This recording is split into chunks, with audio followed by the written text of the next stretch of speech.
2005 সাল থেকে হয়েছে এবং 2009 সাল থেকে হয়েছে।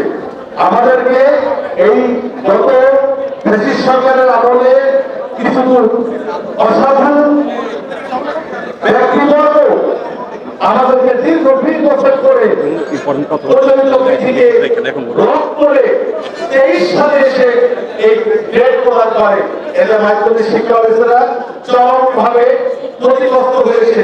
তারা সেই সময় করতে দেয় নাই, কারণ ছিল যদি 5 সালে এবং 2009 সালে যদি তাদের প্রশ্ন কেটে দেওয়া হয় তারা প্রশাসনের বিভিন্ন জায়গায় যেতে পারে, এই আশঙ্কায় এই জিনিসটিকে ব্লক করে রাখা হয়েছিল।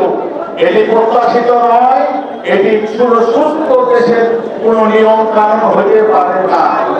আমরা এর অবসান চাই।